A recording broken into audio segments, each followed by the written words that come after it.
Chavit Singson binigyan pala ng bahay at lupa si Jillian Ward.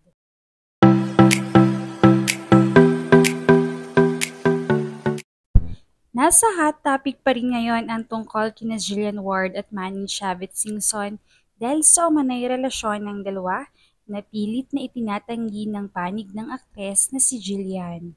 Emosyonal naman siyang humarap sa publiko dahil sa pagtanggi nitong wala kahit anong namamagitan sa kanila at lahat ng mga mamahaling binili niya ay hindi kay Manang Chavit galing, subalit hindi ito pinaniniwalaan ng mga tao dahil ika nga ay kung walang apoy ay walang usok, kaya naman wala ang balitang ito kung walang reliable na pinagmulan.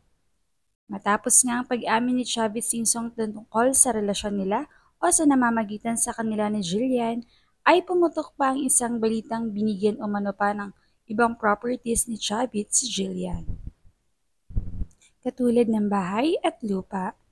Ayon nga sa isang reliable source, naungkat na ang bahay na mayroong isang hindi pinangalanan na subdivision ay pagmamay-ari ni Jillian at kasama rin sa papel ang pangalan ni Chavit Singson.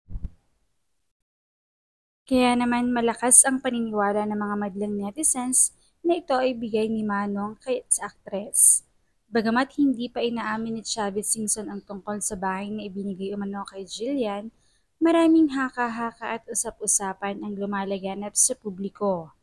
Ang pananahimik ni Chavit ay maring maunawaan bilang paraan upang umiwas sa kontrobersya o upang mapanatili ang pribadong aspekto sa kanyang pakikipag-ugnayan kay Jillian.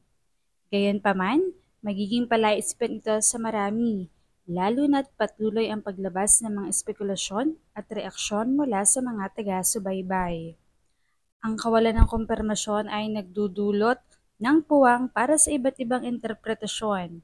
Subalit nararapat pa ring pairalin ng respeto sa kanilang pribadong buhay hanggat wala pang malinaw na pahayag mula mismo sa mga sangkot.